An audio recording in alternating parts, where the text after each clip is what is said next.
Yo, what's happening, everybody? Hope everybody's surviving the apocalypse, doing well, and that you guys are staying motivated and you're staying staying productive. I know it's not always an easy thing that it's hard for me sometimes. I'll see that social media is a weird thing. I'll see that a lot of my friends are on here and they're just posting stuff. They're being creative. They're being productive. They're being cool, and maybe I'm just not feeling it that day. Some days you're feeling it and some days you're not. So um, I'll say if today's one of those days for you where you're really not feeling it, you're just like, you know what, yeah, I'm sort of bummed out and I'm not feeling like I'm productive. I feel like I'm wasting my quarantine. I feel like I'm just not motivated to do anything today. Well, tell you what, you can motivate yourself to watch this live stream for the next, I don't know, 45 minutes or an hour, however long we chat. And that can be your motivation. You can say, listen, I'm going to watch the live stream. I don't have the Rona, I promise. So yeah, so just watch the live stream, hang out. We got a really awesome guest today, and maybe she's going to motivate you. She's always a very hyper caffeinated person. She's very energetic, and I think you're going to dig her a lot. I'm actually going to throw up a video of hers real quick, and you guys will be able to see who the heck I am talking to today. So here goes a quick video.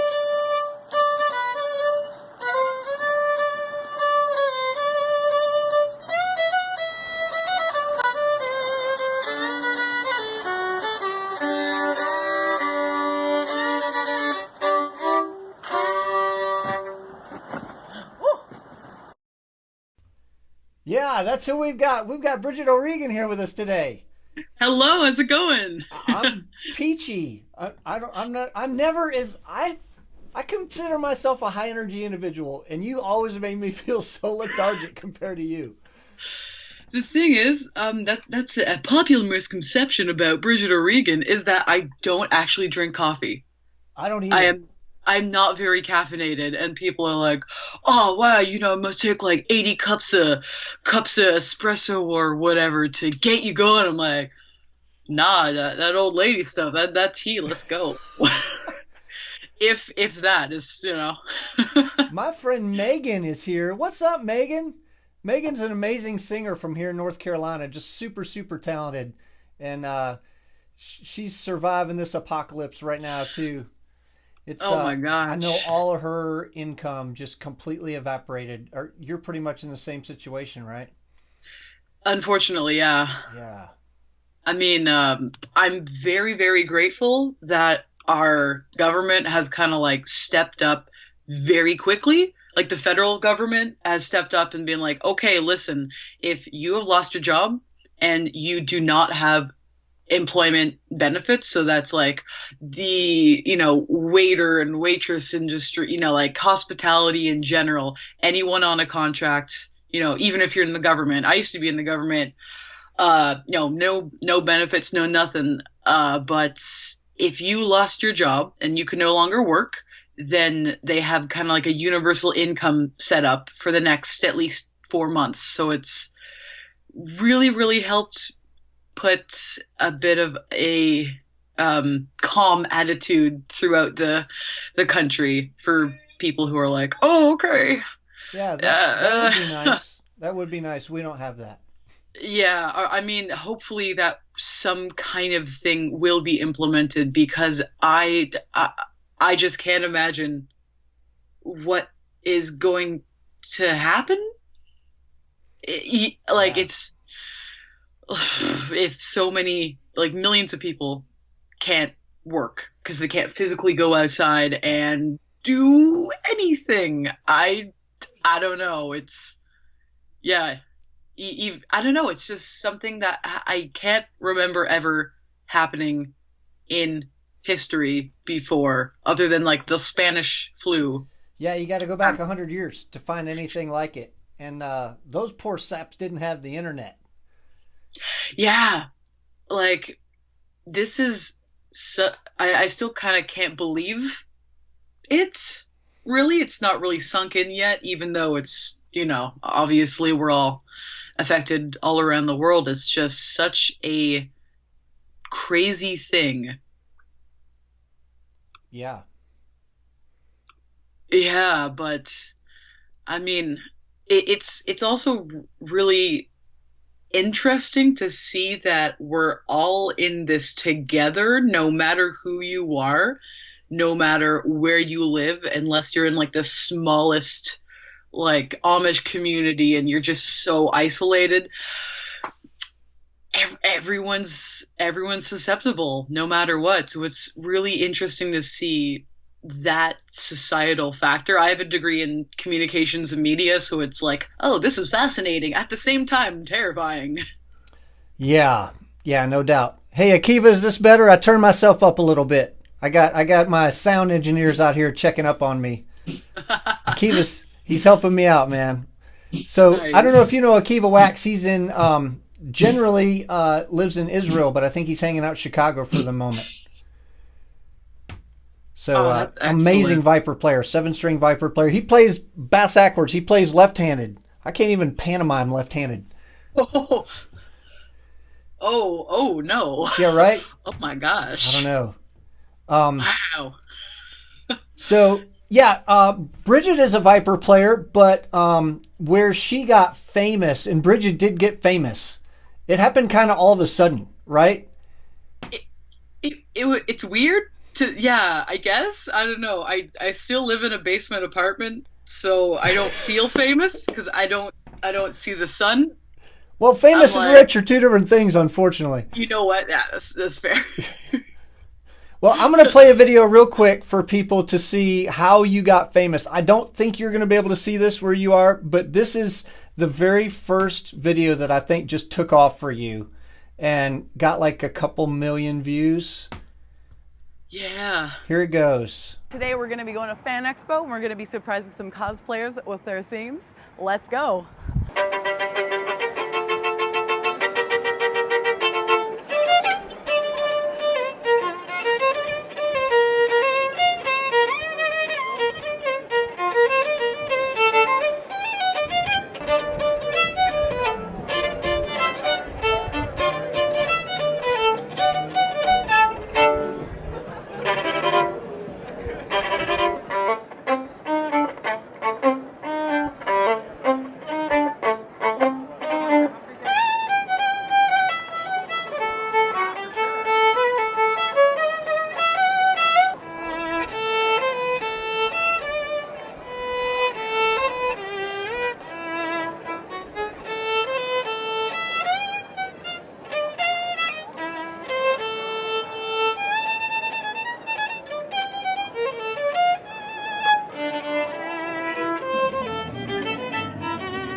All right, we're back. So you guys got to see that just a few seconds of the video that Bridget did. That was her very first, I think, surprising people at cosplay. Tell me how that whole idea came and landed.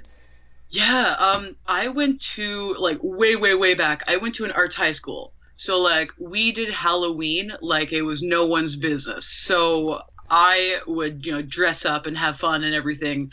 And then I would go down to the cafeteria and start playing people's songs for them because, I have my violin with me because I had music class next.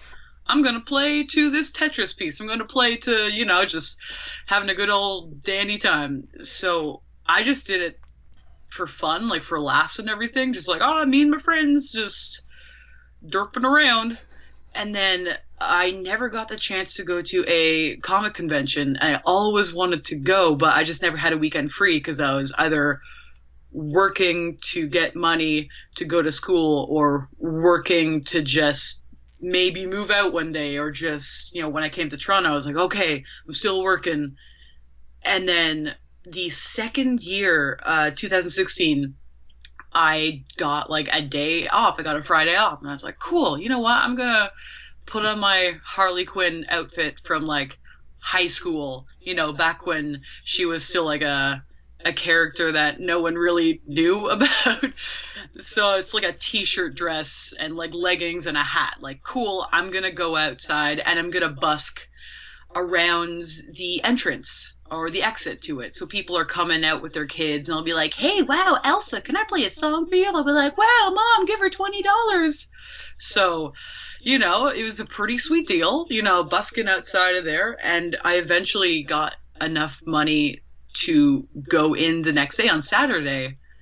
And, I brought a friend along with me, and she filmed, and we were just having a good old dandy time. And then I put it on the internet, and I expected maybe like 5 of my friends to be like, oh, that's really funny. I remember you doing that from high school. And it just kind of exploded. Yeah. Like how many subscribers did you have when you first did that? Oh man, definitely under 10,000. Geez. I'm gonna say like 6,000? Because Yeah. you were posting some pretty cool videos before that. Yeah, I was posting more to try and be fancy and kind of like show my range for new clients, since I'd moved to Toronto and was like, gotta keep up with all the fancy folk. They're like, oh, you're from Ottawa. Do you even know how to do anything? I'm like, yeah, I promise. We have electricity and everything. Yeah, we do. I'm from the country. The Walmart's 10 minutes that way. Cows are 10 minutes that way. What's a Shangri-La? What's a Four Seasons hotel? What? But yeah, I just kind of started my YouTube channel in like high school, just to put out some silly videos, and then kept going. And it seems like the videos that I like doing the most are also coincidentally the ones that people like seeing the most. So that's a very nice coincidence. Yeah, the video that we just watched got over 1 million views, right? In like the first month, yeah, it was nuts. I remember that happening. I remember you hitting like 10,000 subscribers, and then now you're like 150 or something, huh? You just got I got it. Oh, there we go. There's you. Hey, look at me. Whoa. So that's what, 100,000 subscribers? Yeah, 100,000 in November. Yeah, and you're like you're well on your way to 200,000 now. Yeah, it's at 1,300. Yeah, 136,000, I think. That's crazy. It's absolutely wild. And I still have like that imposter syndrome, since I'm not like, hey guys, what's up? This is my weekly YouTube thing on how to do cool stuff. I'm just like, whenever I have the time, I'll do it here. And then people are like, you're a YouTuber. I'm like, I don't think I am, but I guess I am. You're totally a YouTuber. Yeah. You got the plaque and everything. Yeah. It's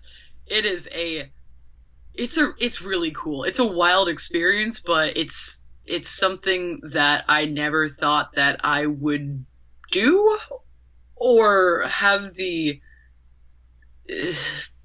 thing that people would want to see, I guess. Yeah. Like the good thing about it is that I have met such a wonderful community through, cosplay, and getting to like all the money that I make off the videos. I put towards making new videos kind of deal. So my friend Marissa, who comes along with me, I'm like, hey, do you need anything? Like, can I pay you? She's like, no, I have a full-time job. Like, it's good. I'm like, do you need any equipment? She's like, oh, well, it would be nice to have like a new lens. I'm like, okay, done. Like, here is your new lens. Do you like, what do you need? I got you. And then, you know, and for then you my find out sailor what a lens costs. You're like, wait, what? yeah. Oh no. Like how many zeros in that price? It's more than $50. Like we're talking about a piece of glass, right? Yeah. And then you know, there are just so many incredible cosplayers in our city. So I've been able to you know, get like do commissions from them. I'm like, wow, I really like your stuff. And they're like, thank you. I'm like, can I give you money for helping me with my costume or my cosplay? Because I don't have a sewing machine, but I want to, you know, now that Fan Expo, whoa. Now that Fan Expo and, you know, ComiCon and all those wonderful people, MegaCon, are, you know, flying me out and making me a guest, I want to kind of look like I'm at a level. Yeah, you want to send it. You know, I want to say I appreciate you noticing me, senpai. I now look professional, and I have a glue gun. And what's up? I've never been a big Comic-Con or costume guy, right? But yeah, when you watch these videos, like the amount of time and effort that people put into these costumes is insane. Oh yeah. Just for my Sailor Jupiter one that wow, that was only a year ago. That's nuts. Oh, yeah. A year ago, I asked a friend of mine, Noel, he cosplays as Sailor Moon, but he is a, like, you know, 6 foot, you know, whatever guy, like big bushy beard. And he's like, yo, what's up? I'm Sailor Moon, bruh. I'm like, wow, your costume is amazing. You know, can I give you money? Can I commission you to help me make a cosplay? And he's like, you know what? I'll do it for a huge big discount if you do it with me and you do all this stuff that I don't want to do, like all the tedious work. I'm like, yeah, cool, yeah, that sounds great. It's February, so, and it's -40, so no one's having weddings right now. Sure, let's go. So before this whole Comic-Con thing, and you've had another video that got like over 5 million views. Yeah, the same kind of thing, just going through Comic-Cons and ambushing people with the themes. Yeah. So you were doing a lot of busking, and then you're doing a lot of like weddings and private parties and that sort of thing too? Yeah, I'd say 90% of my work comes from events, which are now kaput, which are now not going on anymore, but a good amount also came from the film industry. So, you know, playing along to soundtracks, and they're like, oh, we have this scary movie. We don't really like how the synth violins sound. Can you overdub it? I'm like, yeah, sounds great. But busking has been quite a huge part of my life since I was about 12. It was my first job. I think all musicians should busk at least once, just to have that, I guess, feeling of like, oh, there's no stage, and I have to impress you right now within the first like 3 seconds that you walk by. Right. It just really ups your performance game, because you're not just like, oh, here's Wonderwall again. You're like, hey everyone, how's it going? Wow, here's Wonderwall. I think the ability to engage people like quickly is a critical skill, right? Because people are walking past, and you have, like you said, a couple seconds to grab them, right? Yeah. What I usually do when I'm busking, just not even cosplay busking, is I will be in the middle of a pedestrian bridge, and I'm a fairly like violin is a very small instrument, so people can, like, you know, walk up and down. You're not blocking traffic. But if someone makes eye contact with me, then I'll say, hey, can I play your favorite song? And they'll be like, whoa, wait, what? okay, so it kind of intrigues them. They're like, okay, well, how do you know what my favorite song is? I'm like, I don't know. You tell me. What's your favorite band? And then I'm hoping that I'll know it. And if I don't, I'll be like, oh, cool. So it's in that genre. Oh, well, you know what? That's a good one. I will learn that especially for you next time. But, what about this? Like, this exact same genre or the same band, or, oh, I don't know that song by this artist, but I know this song. They'd be like, oh, yeah, okay, cool. So it's kind of like a conversation starter. Right. But you have to know an insane amount of music. Yes. And a lot of these aren't things like you play by ear, obviously. These aren't things like you're sitting around practicing the theme song from Cheers, right? But you're like, okay, let me see if I can pull that out of, okay, let me try it. Yeah. For 99% of music that I play, I've never seen sheet music before. So and probably never played that tune before, right? And all of a sudden you got to do it in front of somebody. Yeah, so most of the ComiCon videos, unless it's like Pokemon or, Star Wars, I probably have never played that song because it would be so difficult to try and think of the like thousands of people and characters you're going to run into. Like, of course, I do a bit of research. I will research like what are the coolest top shows or anime or video games that are coming out, and I'll kind of see that. Or if I see someone, I'll ask someone around me or my friend Marissa or our friend Evan who comes along with us. I'll be like, who's that person? I really like their costume. I really love their cosplay. I'm just gonna learn it right now, so I'll just whip out my phone, type in their thing, and just just hold it to my ear and be like, okay, cool, yeah.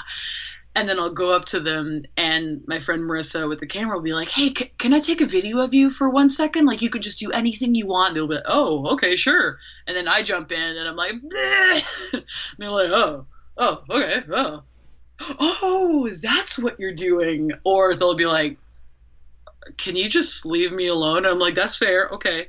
Sorry. So like how many of those do you get versus people that are totally into it? If you film 10 random people, how many people are like, can you go away now?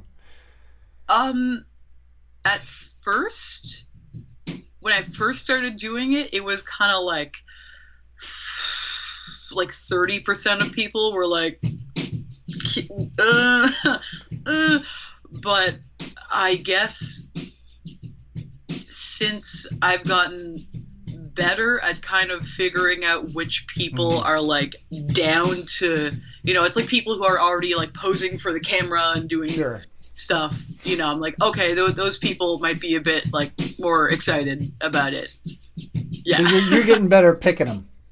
Yeah, it is a process and a half. And now it's a bit less surprising people because half of the people that we run into already know about me because the cosplay community is so small. Because you're famous.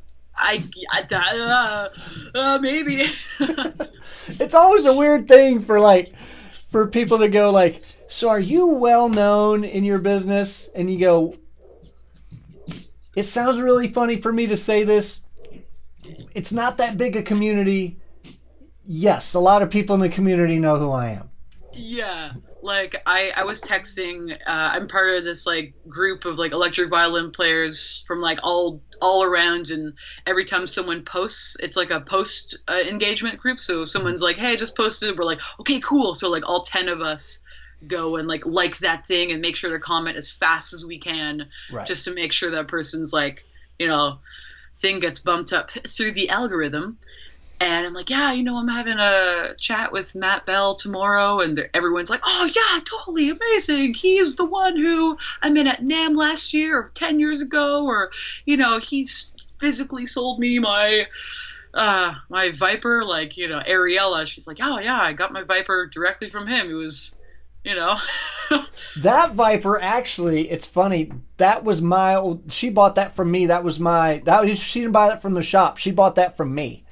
Really? That's amazing. So it was my battle axe for a while, and then it became my backup because I bought another one because I always have several. And And so that one, I took my tattoo guy, and the guy that does all my tattoos, he painted a devil on there for like the Devil Went Down to Georgia thing. And so it was basically an art piece. Well, then, because I was only playing 5 strings for a long time, because I'm in a band with 2 guitar players and a bass player, and like, if I have too many strings, somebody's just going to start throwing stuff at me. Yeah. So then I decided I'm going to do this solo thing, and it's going to be violin, bass, and drums. So I need a 6th string. So I went and bought a 6-string Viper, and then I've got 2 5s sitting here. Like, I don't need 2 5s. So, Yeah. and I didn't want to sell the Emerald Quilt that I have. The Emerald Quilt Viper that I have was the very first Emerald Quilt that Wood Violins made. Ooh. When they made that violin, they went, that thing is so amazing, this has to be a series. So they started making more of those. Well, I just happened to buy the first one. So I'm not going to get rid of the Emerald Quilt. Yeah. And so, like, well, I guess I got to get rid of the Devil Viper. And I really didn't want to, because Jonas did a great job of painting it. But I was like, well, I got to let it go. So, well, Ariella does a lot of work in, like, the Orthodox Jewish community. So, like, the devil isn't going to get it, right? Yeah. And she was like, yeah, I mean, you're offering me a great price on this violin, but it's got a devil on it. I'm like, it's a piece of wood. Just paint it. Yeah. She's like, I can paint it. I'm like, well, that's what my guy did. He just painted it. Yeah. So we actually shipped it to her in pieces. And her artist did an insanely good job on that. It looks so beautiful. It is so. She sent me pictures like before it was even put back together, and I was like, I love that. I might want it back. Yeah. She's like, yeah, you're not getting it. It's like a pastel galaxy. So yeah, her Viper was actually under. I don't know if her artist took the paint off or if there's a devil underneath there. Might be something. So yeah, Akiva was like, I think I have the first left-handed one. That's very possible. I don't know if that's true or not, but it's possible that he's got the first left-handed one. That's super cool. Hey, Ernesto Lago's here. He's another Viper guy. Hey, nice. Ernesto's in Nashville. I just got to hang out with him in Anaheim, California, like 2 months ago when life was normal. Oh my gosh. Remember the good old days. Goodness. Ernesto and I we've got a video coming out soon. We're working on a violin cover video that hopefully you guys are going to dig. Yes. Jim Moody, what's up, man? Glad you're here. I've gotten to see a lot more of Ernesto's videos because he's in the engagement, posting group, and everything he posts is just, oh man, it just blows my socks off. It's so rock and roll. Dude, his video game is strong too, man. Yeah. Ernesto's he's got the $high cameras, and he's got the little vibrating logo sitting on there. One of these days he's going to teach me how to do that. Yeah, that's one of the things you were talking about before I came on. You were talking about this huge big pressure to be like, okay, I have to use this global pandemic where I'm stuck inside to better myself in, such a way. And there's this huge pressure to just come out of this and be like the most fit, intelligent, like 6-pack shredding person ever. Cause it's like, well, what have you been doing with all your free time? And like bonbons. And like in the first week during March break, I was like, yeah, I'm going to be so productive. And then the second week hit and like reality was like, oh man, like, I was going to bed at like 6 a.m., waking up at like 3 p.m. I was like, wow, I guess I could just sleep for a month. Time wouldn't matter. Oh man, this is so depressing. And then 2 days ago, I signed up for Skillshare and I've been learning, like, again, not a lot, not like how to be the best to whatever. It's just, I'm just learning basic new skills because I see Ernesto's logo. I'm like, that's really cool. And it's just like little things, that are super cool, like Ariella's videos and Amy Serrano Burke's videos. I'm like, wow, like that's beautiful, like the color grading in that is okay, you know what? I'm going to figure out how to color grade because I used to know how to do all these things from my 4 years in high school in film and my 4 years in high school in university in communications. But of course, once that's all over, you're like, okay, Right. gotta look for a real job now. But now that, you need 20 people's worth of jobs just to be a musician nowadays. Right. It's like, okay, let's like tweak one skill per day, not learn something crazy new, just tweak everything once a day, learn like a tiny thing every single day, get 1% better. And yeah. So what was your degree in? You said communications, right? Yeah, communications. So you're not a music school person either. I would have loved to go, but the town that I grew up in was very kind of like the community. Their noses were a bit higher. They're like, oh, your violin is $2,000. Oh, that's really nice for a beginner. But if you want to get into the university, you should really look into investing in at least a $10,000 model. And I'm like, okay, well, what if I don't have that money when I'm 17? They're like, well, can't your parents just do it? I'm like, yeah.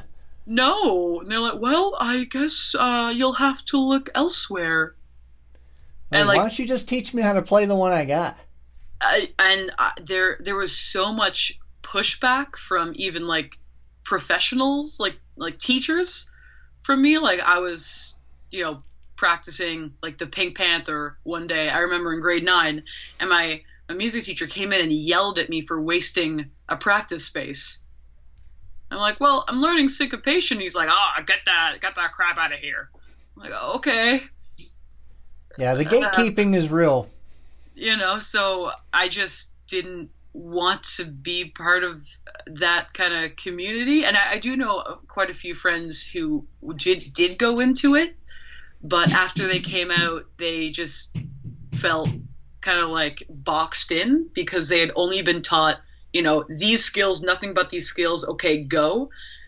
And there are so many incredible musicians now and not enough jobs to suit those specific skills. Right. So, yeah, luckily they're all very good teachers and they love teaching.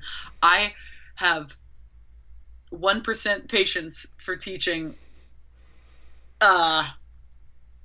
Yeah. Do you teach? I do. My mom is a music teacher, a retired music teacher in the public schools. And I always I think part of like rebelling against how you grew up, I was like, no, man, there's no way I'm ever going to, I'm not teaching. I'm not going to teach. I ain't got time for that. Yeah. And I sort of discovered teaching just a few years ago and how much I really like it. Yeah. And so the thing is though, I don't take beginners. Like I'm not going to teach you how to play. I will teach you what to play. So most of my students are already advanced level players that they read sheet music and they do all that, but they don't know how to improvise. A lot of them are electric players that are really trying to get their tone nailed down, or they're trying to figure out how do I fit into a rock band setting where, I'm asked to play in a worship band or I'm asked to play in a country band or, whatever. Well, how do I know what to play? So this is all stuff I've been making a living at for 20 years. So I'm teaching things that I know and that I'm passionate about. As far as like technique and how to get your right hand to do this thing, I got no interest in teaching that. But I'm passionate about, getting cool tones and how to layer violin into an arrangement that maybe didn't have any violin in it. So I teach that stuff. And if I had known 10 years ago that teaching would make me a better player, I probably would have started teaching sooner. Yeah, that's very fair. My mom is a teacher, a violin teacher, and all my life from 7 a.m. until, because she has like really early kids in the morning and then other kids at night. She teaches starting from like 3 years old. And I tried because, I've heard her teach all my life. Okay, now we're going to do Twinkle, Twinkle, da-da-da-da, stop, stop, da-da, like, oh, Mississippi hot dog. And she's really good at that. And thank God there are people like that. I tried teaching, I think it was 5 students. I had 5 students in 6 months, and the amount of, Miss, you're not a very good teacher because I don't know Justin Bieber yet. And I'm like, you're 5. I don't care about you and the things that you want, because you haven't learned to play on one string without somehow hitting all of the strings, even though that shouldn't even be possible. I can't even do that. How are you doing that? I don't.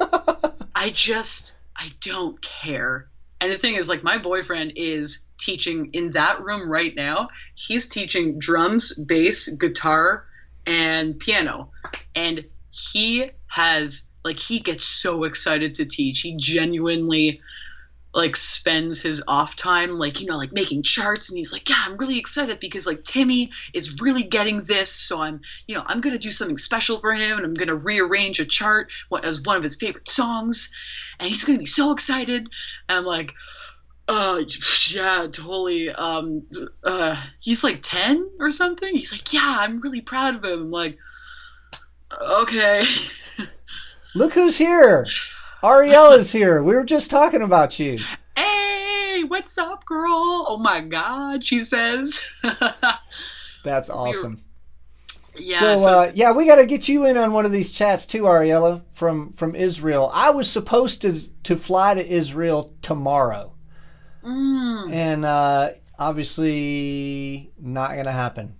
We're gonna hang out at she was over at my house on Halloween, and I was gonna go to her house, and we were gonna have some barbecue or whatever they do on Sundays in Israel. And I didn't even know what y'all eat, but I was gonna eat it because if you put food in front of me, I am gonna eat it. You might have been there in time for Passover. We were actually gonna be there between Palm Sunday and Easter. Oh man. And yeah. Thanks a lot, Corona. Yeah, my Corona. Oh, oh. Yeah. The amount of dark humor that has come out of this is really. On one hand, I'm like, oh, but on the other hand, I'm like, yeah, makes me laugh. So tell people about some of the skills that you've had to learn as a musician, that totally would not have been covered in music school. You're talking about film and marketing and booking and promotions and all that. Absolutely. Let's see. For one, the amount of people, this isn't even a skill. It's just the amount of people that don't have one professional video of them just against a blank wall playing anything astounds me. Since moving to Toronto, I've kind of put myself into different facets in music. I'm helping, commercials and casting agents find proper musicians so that you don't have those actors just pretending. It's okay, yeah. It's okay, who do you need? I can get you, almost any musician of any race, gender, ethnicity. What do you need? I will help you find them. So I did a casting call one time. We needed 10 violin players. Doesn't matter what they look like. Doesn't matter what age, whatever. I'm like, okay, hey everyone, this is an open call. If you play the violin, send me a headshot of you and your violin. If you don't have a headshot, that's fine. Take a selfie right now of you holding your violin. Just take a selfie, and I can give you $900. Yeah. And so I'm like, because, the commercial is a full day. It's $900. You are going to be in the background of a commercial.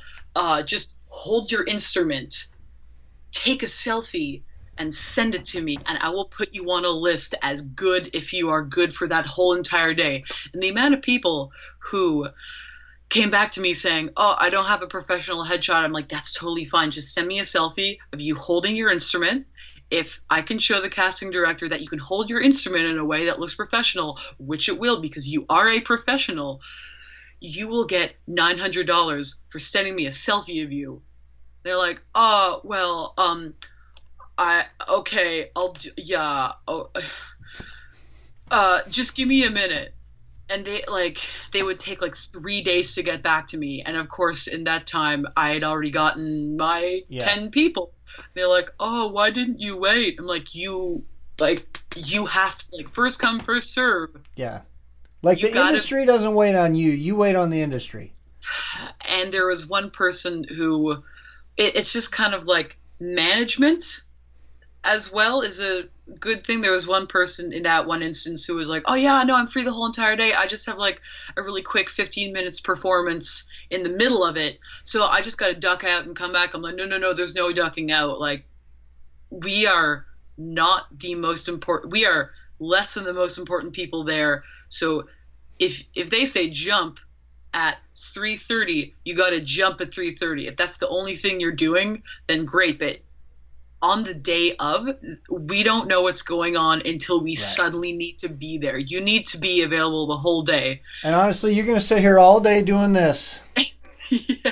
And then about the time that you're like sticking a cupcake in your mouth, they're going to be like, okay, we need you. Yeah. And like, the thing is, I get that mentality because it's like, well, I only have a 50-minute performance. It's like, well, yeah, you know.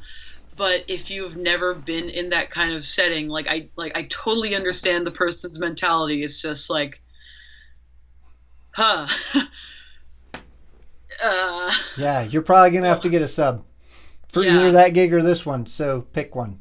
Yeah. So just the fact that you need to jump on opportunities and say yes. Like, when I first came to Toronto. Toronto has changed my life so much, changed my music so much, because I used to do like lots of bar gigs, and I got those through ear training, which is something that we didn't really learn in school all that much, but ear training has got me 99% of my work easy. I sweat when I see sheet music. I'm like, oh, you want me to do what? Dots and lines. So like, oh my goodness. Yeah. So when I sorry, I just lost my train of thought. 2 seconds. I don't have a beer up here. I usually have a beer. I don't have a beer. So just the skills to say yes to something, which can be very scary, to say yes and then say, you know what, I've never done this kind of music before, I've never done this style, but I will do my best. And just to tell people that and just have them make a decision through that. I have learned Bollywood music just through someone in that community saying, I need a sub for this gig. Can you do it? And I'm like, I will be honest, I've never played this style of music before. I've never played, Southern Carnatic music, Tamil music. I've never played, like Persian music before. I've never played Iranian music before, but I would be happy to play it for you if you do not find anyone else who is kind of better suited to it. And they're like, yeah, no, no one else is available, so we're willing to take a chance on you. And I'm like, okay, let's do this. Let's learn a whole new style. Right. And I find that the more styles that you learn, the more, this style kind of has the same thing as this style. Kind of, if you learn hip hop, you're going to get better at fiddle, because, they have those like Scotch, I think it's like Scotch stops, like da da da da da da da da da da da da, that are kind of popular these days. Yeah. That rhythm will make you better in your Scottish fiddling, or, Bollywood rhythms will make you better in your Irish fiddling, or, just Celtic music in general. So it's just these things that you have to take from one and be like, oh, okay, like, can I connect the dots? So yeah, it's really fascinating. You may know this person. You know James O'Regan? Oh, I do.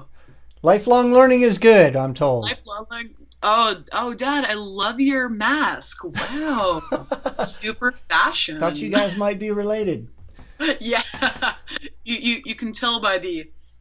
That's right. Yeah. You can got tell his by eyes. the Yeah. by the eyes. But Yeah, that's a Christian House thing. I don't know if you know Christian, but his thing is just say yes and then figure out how to do it. yeah, I was lucky enough to be in the room with him for 4 hours for his introduction to improvising lesson. And I didn't have time the rest of the week. I had weddings, but he luckily had a Friday class that was kind of like introduction, and I was like, I don't know if I need like an introduction because I'm already like doing it for a living.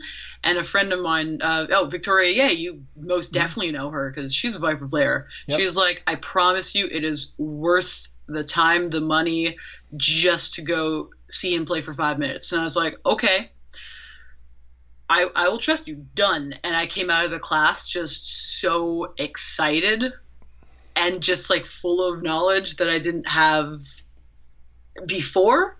It's still like the same kind of concept, like do improvising, but now I can explain it better, and I know why I'm doing the things that I do, Right. and I have exercises to practice it now, and it was so cool. Rob Oh, Flax gosh. is here. Speaking of improvisers, what's up, Rob Flax? Hey, oh my goodness, yes! He's also in our dandy old chat group. Awesome. Man, All the Yeah. cool people are here. yeah, oh my gosh. Yeah, there's just so I could do an hour-long list of things that musicians do not learn in music school that are good in the real life. Like, one big thing is learning to introduce yourself on stage. Like the whole microphone public speaking thing, like, hi guys, this is a song I'm gonna do, because you don't do that in classical music. You just Right. go up and everyone's like, oh, it says in the program that we're going to be treated Right. to Bach's prelude and the third movement, haha. But you go up and you're like, hi, how's everyone doing so far? Good. Okay. This is Pierre on the bass over here. I mean, wait, not Pierre. This is Jim on. Oh wait, what's my band's names again? Where am I? What is this? Oh man. Anyways, here's Wonderwall. Yeah. Just basic concepts and facts just fly out of your brain as soon as you get a microphone in front of your hands. It's crazy, man. When you step up to a mic and they turn the lights on, your IQ drops 100 points. I don't know what it is. And, sometimes we don't have enough. If my IQ drops 100 points, I'm not left with a lot. Yeah. Ooh, there goes my last brain cell. Not a big cushion. Yeah. Oh my gosh. I think social media is also a huge, big thing. In Humber, where my boyfriend went, they had a class called, music marketing. And the thing is, I went to school for marketing, so I have no problem with it. But he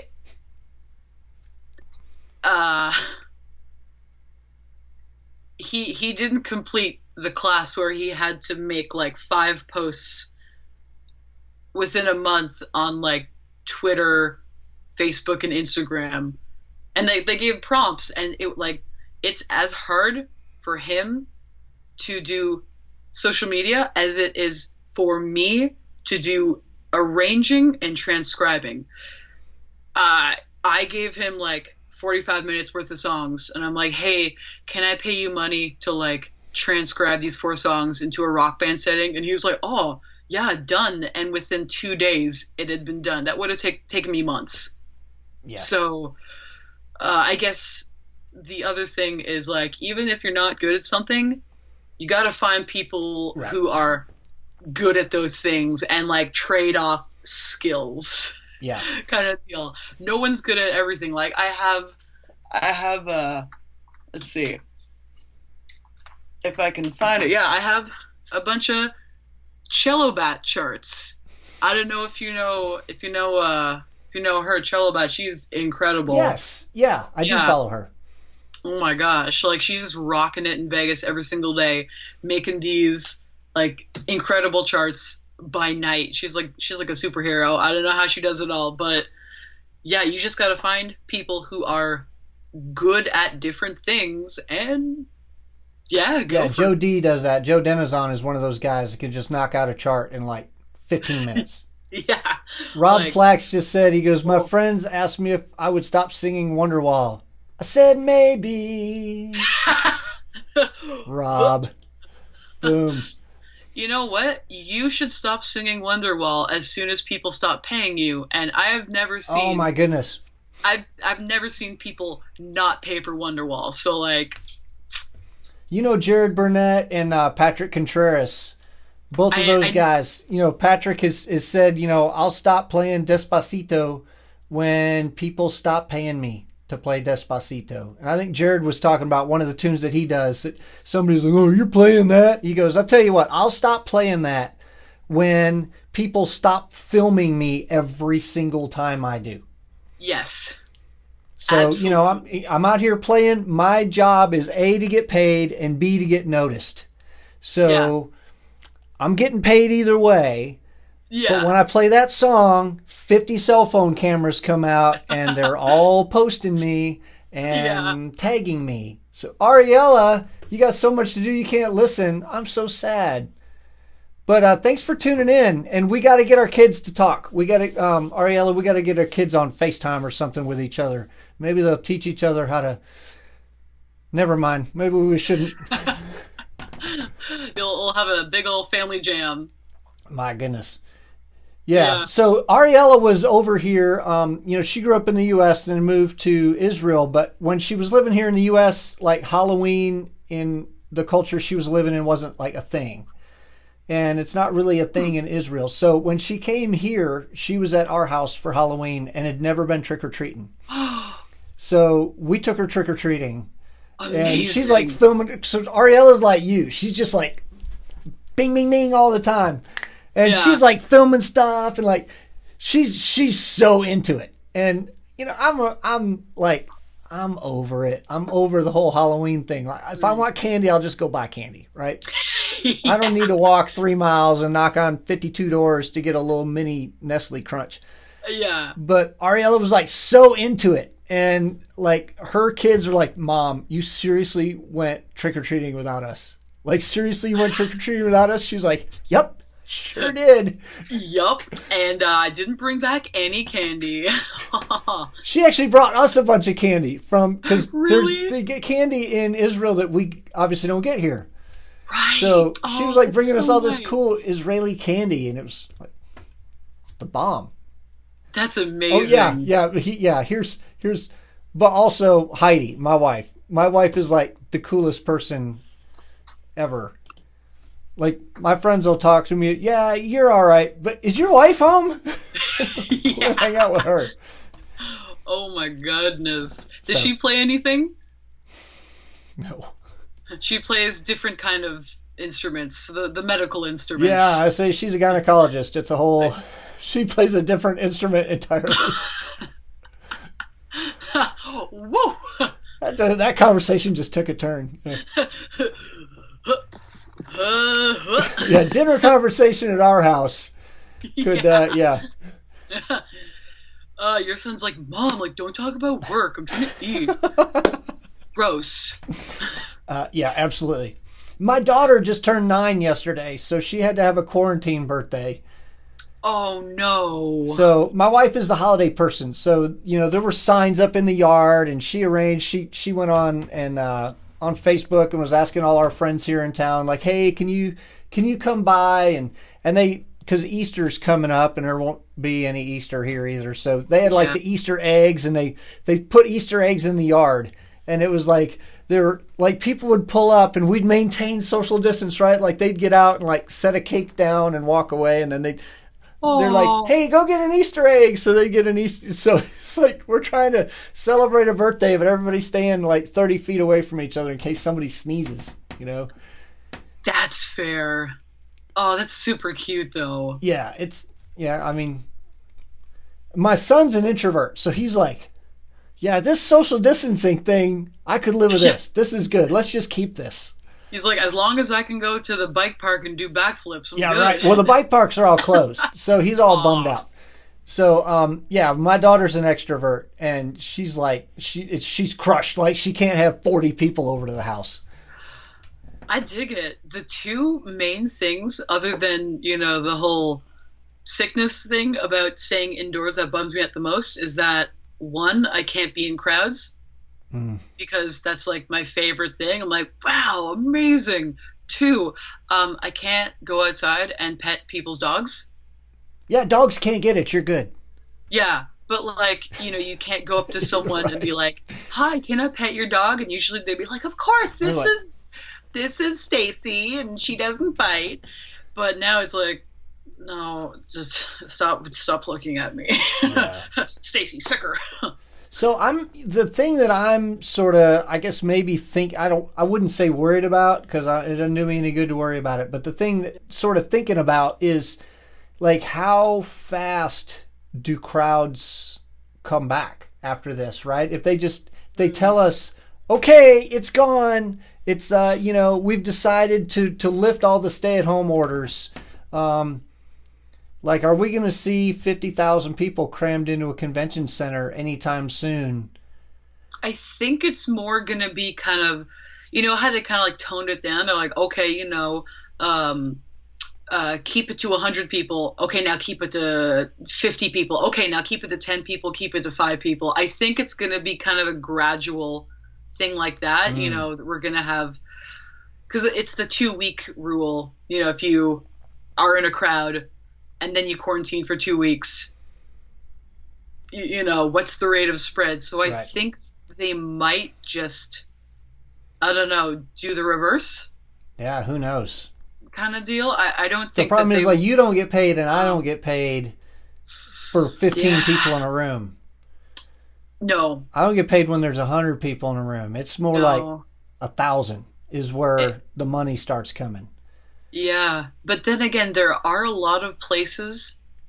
Like what I'm hoping for is that all the things that have been canceled will kind of like, be postponed, not canceled until next year. So they'll be postponed to a later date or something. They'll be kind of like a big boom. Like I'm having actually a lot of bookings in August, September, and October on Wednesdays and Thursdays for weddings because all the Fridays, Saturdays, Sundays, they're all gone already. But people still want to have their wedding this year. So that's one positive possibility. Yeah, maybe 2021 is you're gonna end up doing like 140 weddings. Hopefully, yeah. But it's so hard to tell. Are you doing any like online classes right now? How's that working out? I haven't been doing a lot. So I'm doing a lot of this kind of thing. Yeah. Kind of hoping to let's just keep people, since we're all sitting on Facebook all day now, let's just provide some interesting content and, maybe introduce some people to artists that they don't know or artists that they do know. Hey, let's get a little deeper dive into these people. My wife's job is, she's a physician and a pharmacist by training. And so she's working for a pharmaceutical company that treats some lung diseases. So COVID attacks the lungs. Right now, it looks like her job is fairly secure. That's good. So that's muy fino.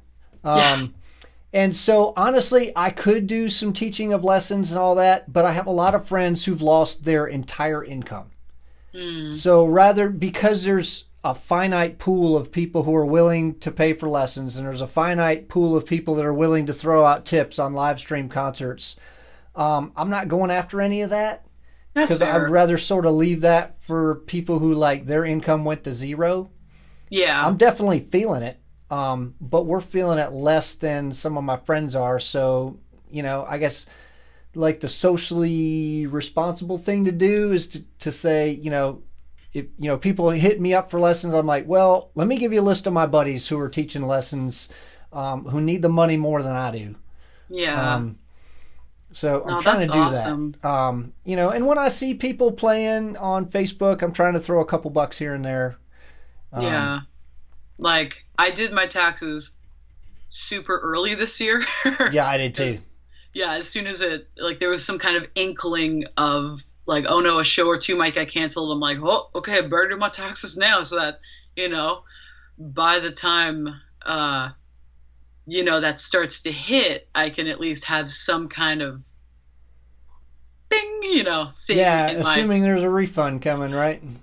Yeah, I mean, for me, I'm still under that kind of level to where I would, like, I thought this year, I'm like, okay, this might be the first year that I've made enough that I will be taxed, but I'm just under that thing, so I'm getting something back. So yeah, Canadian taxes. I think, when are y'all's taxes due? It's been pushed to June is when they're due, and if you owe anything, it's been pushed to September to pay back. Oh, that's cool. Yeah, ours are generally April 15th is tax day in the U.S., and I think they pushed that back. I filed in like February, but yeah, me too.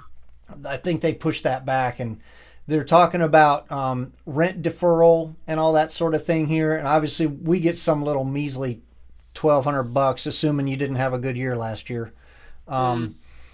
And I guess $1,200 is supposed to last us 5 or 6 months. I think the Canadian government was a little more generous, like a lot more generous. I mean, we have less people as well. Well, and you got fewer big corporations to bail out. Yeah, we have less people. I think we have the good and bad thing is that we have so few big cities. Mm-hmm. Kind of deal. We have a lot more like smaller communities where it's like, okay, everyone stay inside. Like, all the shops are still open because they're all kind of necessary shops. You have Bill and Steve's like butcher shop down the street instead of like a huge big Metro or something.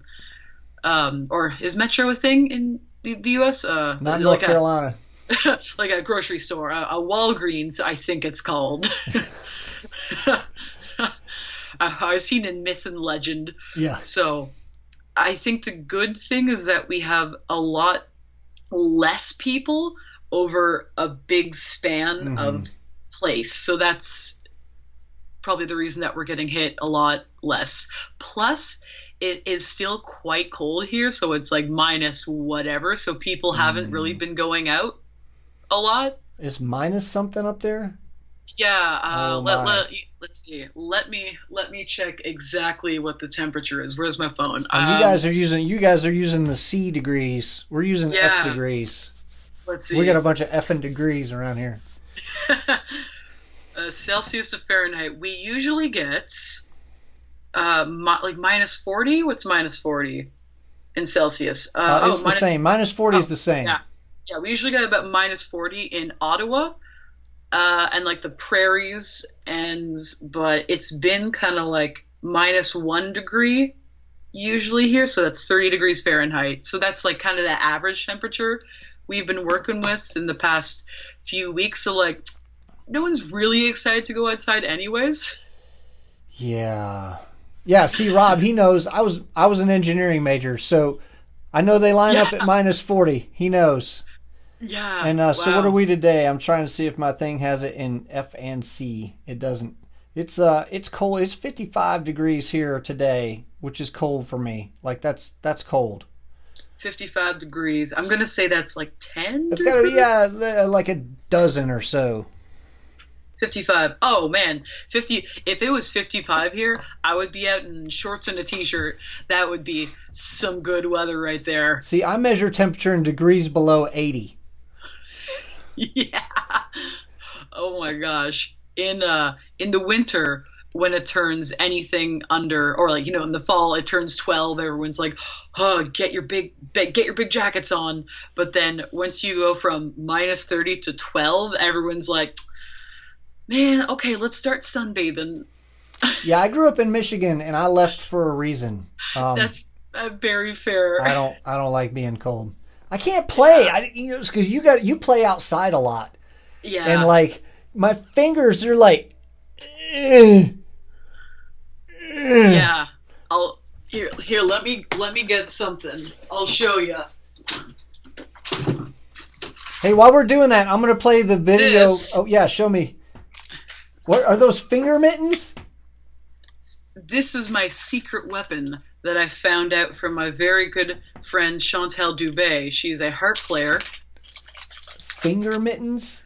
So you have these things, and you put their little rings, and you put them on your finger, and then you just kind of rub your hands back and forth, and then they get like the blood circulating to like the extremities, so that you're no longer like pressing down and your fingers hurt because it's so cold. Within like 5 minutes of doing this on each finger, your fingers are like warmed up. They are so fast. They are ready to go. So that's kind of my Canadian tip. And like a pack of these, like on Amazon, are like $2 because they're just copper somewhere wire. Warmer. No, that's expensive, and I don't like bigger spiders. Chucky has said it's 17C 62F in Casablanca now, because clearly he would be in Casablanca. Yeah. Oh, Andy Reiner's here. He's like, yes, I love those rings. You know Andy? He's the skiing fiddler. Oh my gosh. And then he said, do you also have the full wrist one? Oh, I don't. Oh, well, see, we're trading information here. Let's see, for the full wrist one, I'll just get like a... It's a bit harder to do. Yeah, Andy plays his fiddle while he's downhill skiing. Oh my gosh, that's amazing. Oh, I can't. I wasn't allowed to go downhill skiing because my mom would have like half her studio come in crutches every winter, and then she's like, what have you been doing? It's like, snowboarding, downhill skiing. So she's like, cool, Brigit, you're going cross country skiing with me. Nice and flat. Yeah, we're gonna wrap you in bubble wrap. And yeah, my son is a BMX rider, and people always ask me, did you ride too? I'm like, no man, I was a musician. My parents wouldn't let me. There's no way my parents would have let me jump a bike 12 or 13 feet in the air. No way. Nope. No, you might hurt yourself, and then you couldn't play the violin. Then your music lessons, you wouldn't be able to go to summer camp that we already paid for. Which is funny because I didn't do any of that stuff, and I have broken like most of my bones. And my son is a BMX rider, has been half of his life. He's had one broken arm. That's it. Wait, how did you break your bones? Well, I just played rough. My mom wasn't in charge of everything. Oh. Whoa. So you'd be like out on the street just like, okay, let's dance. Yeah, just everything. And then I did martial arts and stuff later after after mom couldn't tell me what to do anymore. Pete Hartley's here. He fell off his bike tonight because you're overseas somewhere, right? I'm remember you're in the UK maybe, Pete? Remind me where you are tonight, because it's mid-afternoon here. It's always weird to try to remember where everybody is. Yeah, and Chucky's Canadian too, but he's in Casablanca now. Oh, that's wicked. Yeah. Oh my gosh. Fell off your bike tonight. Pete, UK, that's right. Yeah, my son and I went mountain biking today. That was good. That's good fun, trying to hit any trees.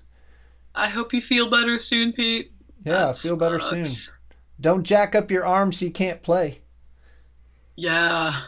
I did hit a tree mountain biking a couple years ago. Like, hit it hard. Caught a tree like right here in my collarbone, and I cannot believe I didn't break my collarbone. I hit it hard enough. I'm clipped in on the pedals, and I hit it hard enough that it blasted my feet out of the pedals, and the bike landed like 6 feet downhill. And I was still able to play, but it was on my right side, and bow arm like going up to some of the low strings was. I paid for that for a little while, but I was lucky. I didn't. It didn't put me out of work. Yeah, like either way, if you damage your jaw, your neck, your shoulders, your like elbows, like right now, the kind of silver lining to all this forced rest is that I did a stupid thing, which they don't teach you in music school, I don't think. But they don't teach you about basic stretching. Just like do this, uh, you know, they don't teach you a stretching regime like they would if you were any kind of other performer or like person who uses their body or is very physical. So, yeah, I don't think, you know, it's. I've been a gym rat since I was a kid, so I've always been fairly physically fit, and I have not had the kind of injuries that a lot of other people have had. That's really good. In fact, speaking of all those injuries, that's one of the reasons that you got the Viper, right? Yeah, I was in a really like what I thought was like a really like not serious car accident. It was just kind of like a bumper to bumper kind of deal. Like they were still going, we were stopped, and so like my neck did that, and then I turned around to look at what happened, and then they hit us again. So my neck kind of like snapped at this angle, which is the exact angle you need to turn your neck. So like still at the back of like the base of my skull kind of like clicks a bit when I turn my neck. That's cool. Yeah, you know, it's not the best, but you know, I'm working on it. Cool be one word. Yeah. So with the Viper, it honestly saved my whole entire career because then I could play without having to hurt myself, go to physiotherapy, go to massage, get a bit better, and then hurt it all over again. So it was just kind of like, okay, I'm ready to go. You know? Right. It's great. So it's a really good time for musicians to, I guess, get into a physiotherapy stretch regime. Because I got, again, I did a stupid thing, and I played too much in September, October, and November. I did more gigs in November than there were days. And I find myself on the positive side very lucky to have that kind of workflow coming in. On the negative side, I can't say no, especially when I know that January to March is, you know, the kind of dead season because it's minus and of course 40 now out. it's March through God knows when. Yeah, and so that's the thing, you know, in November, my elbows started hurting. I was like, oh, this is weird. Okay, well, whatever. It just feels like my funny bone is, you know, must have hit it. And then by the end of November, I couldn't lift things or like use scissors or cut vegetables without it just like really aching. So I went to my physiotherapist. I'm like, yeah, I don't know what the thing is. He's like, oh, yes, you have medial epicondylitis. I'm like, I don't speak whatever language that was. He's like, oh, you have a golfer's elbow. What were you doing? I'm like, violin. He's like, that's weird because you have golfer's elbow in both elbows. So what were you doing? I'm like, Ever seen anybody play the violin? It's a really strange, yeah. I'm like using both arms too much without stretching properly. He's like, that's right. Okay, let's get you on the table. I'm gonna beat your arm up. You know, that's what you gotta do. You gotta beat your arm up, get all that scar tissue out. So on the one hand, it's more time for me to heal, and you know, injuries like this need time to heal instead of any kind of, you know, surgeries or anything. And I was I was keeping quiet about the injury because I didn't want to come into March and be like, hey, everyone, I promise I'm not crappy anymore. You can totally trust me. You know, admitting you have an injury, even though I don't know a single musician without injuries, is kind of like, you know, putting an X over you. Right. Yeah. So no, just I'm good. You book me. I'll be there. We'll make it happen. Yeah. I promise it will be good. But now it's just kind of like, okay, cool. I can continue with my stretches and do more of them and get better. And, maybe I'll make a video of all the things that I've been doing. That'd be awesome. Yeah.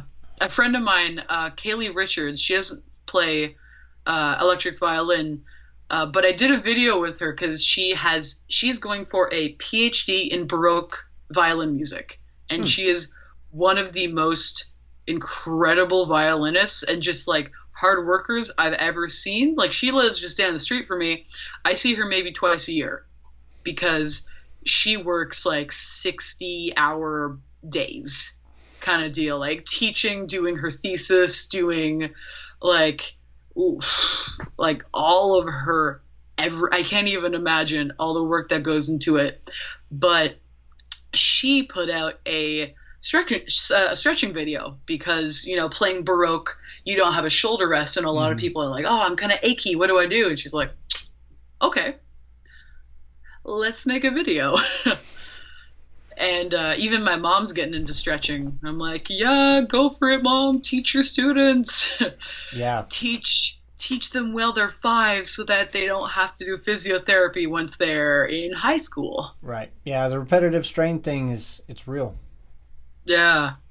And like when it happens to, athletes or, anyone who's like really using their body, everyone's like, oh man, yeah, they worked so hard that they got injured. That's so metal. But when it happens to just kind of everyday people, it's like, oh, suck it up. Oh, you're not doing anything. But, you're typing on the computer all the time, right. Getting your wrists all crazy, But, yeah, it's another learning thing that they should definitely be teaching in school, at least for one class. Yeah, that's true. Man, we should do a whole deal on things that they should have taught you in music school but didn't. Yeah. Man. Oh, that would be like that'd be a whole nother another 4-year degree. Absolutely. How to shoot a video, how to take a headshot, how to show up on time to a gig. Oh, not even how to show up on time. Just show up an hour before. Show up especially when you're an electric player. I show up at least 45 minutes before I am told to, just to like test everything out, because there have been so many times when I have bring a double of everything. I own 2 Vipers. Yeah, I have a like specific bag that is my gig bag, and it always has like I don't take anything out of it unless I'm at a gig. It has like granola bars in case I'm hungry and they aren't feeding me for whatever reason, batteries, battery charger, like a medical kit, extra strings, extra rosin. Like, what have I forgotten at a gig in the last like 12 years of being a professional musician? Right. I got it. Finger warmers? Absolutely. I got those finger warmers, Oh. My contract actually says that I will not play if it's below 50 degrees. I will not play. 50 is like 10 degrees? Yeah, 10 or 12 degrees, yeah. Okay, yeah, that sounds about right. Yeah, yeah. You had a violinist, but now you don't. Yeah. Now you got a guy that owns a violin who's standing here like this. Yeah. And he still expects to get paid. I've never played gigs where it was too cold, really, because then the audience doesn't want to be there anyways. Right. And they're like, oh, but I have gotten heat stroke twice, and it was on the same day, 1 year apart. One of it was a wedding that me and my friend who's a piano player, we drove out to the middle of the country, and, we got to the location that it said on Google Maps. We're like, cool, we're here. So where's here? So where's here? And we're just like in the car, and we're just like, oh, geez, okay. And this guy in a tuxedo walks out of the forest and he's like, "Oh, you must be the musicians. Here, I'll show you to the place." And we're like, "Okay, cool. If we get murdered, then like no one's here to help." So he takes us, we parked the car on the side of the road. He takes us on a 5-minute trail into the forest. We come outside on the in a clearing, and it's like on a cliff face. Oh, that's awesome. And it's like, it turns out to be a beautiful location. But the thing is, they have to cart people like 5 at a time in like these fancy dresses and everything into this place. So we're there and we're like, okay, cool. We're all set up. We're all good to go. We have about 2 hours until we're supposed to start everything. We wanted to get there as early as possible just to make sure nothing went wrong. We're like, yeah, we have 2 hours. We're just going to go get changed. Is there a place we can go? Is there a cottage you guys have? They're like, oh, there is a cottage, but you're not allowed at it because it's for wedding guests only.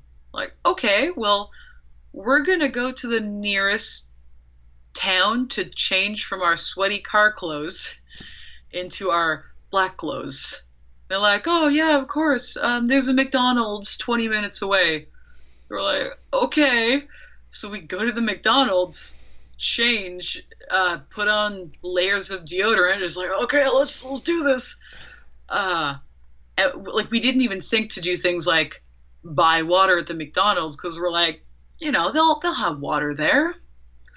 They had a bar full of vodka and like vodka-based cocktails. So like everyone's just like sipping back these cocktails because they have some form of juice and ice. This isn't hydrating, yeah. Man, people are drunk and they're sweaty, and it is still half an hour before the ceremony's even supposed to begin. And we're playing there because we're like, well, people are here, so we might as well play some seating music. An hour and a half later, that's when the bride and groom came in with their wedding party, because just people, like more elderly people, kept fainting because of the heat. Yeah. And every time we stopped to play, because there were like ants in the keyboards and everything, and we're like, oh, okay, wicked. Like I was so sweaty that like my fingers were like starting to stick to the strings now. So I'm like, okay, cool. Wow. Yep, this is worth $200 right here. Yeah, you're thinking I didn't charge enough for this gig. So, we get through it at the end, and we both brought our bathing suits because it was on it was right on the Georgian Bay kind of area, which is like a beautiful place. So we just like changed in the woods. We're like, we're not driving back to McDonald's. Okay, we're both ladies. Let's go. Bathing suits. Grab a bottle of wine from the store. Cool. This is our lives for the next whenever we feel like driving back. But That's the next 2 days we both had like these huge big headaches, and we're like, yeah, it's almost like it was plus 40 out. Yeah, I'm good. I'm good at that temperature. I'm fine. 105, no problem. But yeah, 50 degrees, forget it. Chucky said, really, Matt, I did a gig in an ice bar, an actual bar made all out of ice. And the temperature in there was -5 C. Really? Yeah, no. That's going to be a no from me, dog. Oh gosh, was that why Iku? Iku? Yeah, it's Chucky. Oh, Chucky, was that specifically in Quebec City and or Montreal? Because if it was, I know the place. It could have been, because he's Canadian. Nice. Oh, that's wicked. Yeah. Yeah. And Andy's telling me don't play gigs in Colorado. I love Colorado. I love Colorado in the summer. I'll come to ski. What's Colorado all about? Is it just hot? I got to be in there. No, Colorado's super cold because of mountains. Oh. So, Colorado's fine in the summer, and I'll come there to ski, but when I'm done skiing, I'm sitting next to the fire. Where was it? In, I don't speak Quebecian. It is in Mont-Tremblant. Mont-Tremblant. See? Told you I didn't speak Canadian. Oh, Andy was like, your summer gig could still be snowing. Oh, Yes. yeah, that's no good. It has. There have been blizzards in May. Yeah, I'm out. It Ooh, snows like on average here in North Carolina, we get snow about once a year. Like we didn't get any yeah. snow. I don't think we got any snow this year. This was a really mild winter for But we us. I got can snow count. twice last year. I was pissed. Yeah. I was like, I can count the like pretty heavy snowfalls we had this year on like one hand. And the year before that, we had to like dig out the car at least 15 times because it was just like the snow went up to the windows and we're like, oh, not again. yeah, it's a big fat no from me. I'd Yeah. rather. I lived in Houston, Texas for 10 years. It's like living on the surface of the sun. Oh, wow. Oh, geez. Like So, December could be 70 degrees. oh, So, 25°C. You come walking out of your house Christmas time, you start sweating. That's what I'm oh looking for. no. Yeah. And it's going to be Oh, 150 in the summer. yeah. That's And it's right on the coast, so it's super humid. Like you walk outside and you're like pushing the air out of the way. the oh man, this is a really stupid question. Is Texas on the coast? Yeah, it's on the Say Gulf it again? Coast. Yeah, Houston's on the Gulf of Mexico. So That's Houston's a big right. port city. I Man, yeah, there are so many like America's like a puzzle. I'm like, okay, wait, like North Carolina's still pretty north, right? Oh wait, it's down in the south. Why is it called North Carolina? Oh, because there's oh, okay. That's right. Most Wow. Americans couldn't find Manitoba on a map.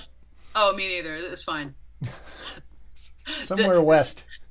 Then again, Manitoba, like I went to Saskatchewan for the first Saskatoon for the first time in my whole entire life. I'd never been to the prairies before, and it was like the whole big province and then like a dot, and I was like, I Right. wonder what that is. Oh, that's Saskatoon.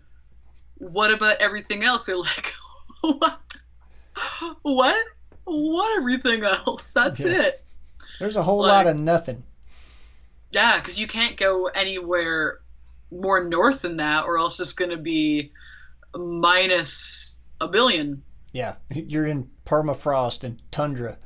Yeah, absolutely. Like there are polar bears in Manitoba.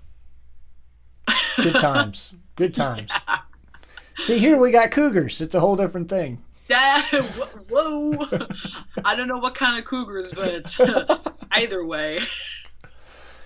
Listen, Bridget, this has been a ton of fun. Thank you so much for doing this. Yeah, thanks so much And for having hope me. you guys enjoyed watching this. And yeah, stay tuned. We're going to hopefully, not hopefully. Hopefully this little quarantine thing is going to be over soon. Narrator, it's not going to be over soon. So there will be some more of these Spoiler chats. We'll be hanging out hopefully with Andy at some point. I'd love to chat with Andy. I'd love to chat with Chucky.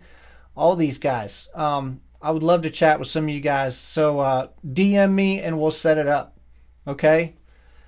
Yeah. Thanks, everybody. We're going to sign off. All right, signing off. Rock and roll.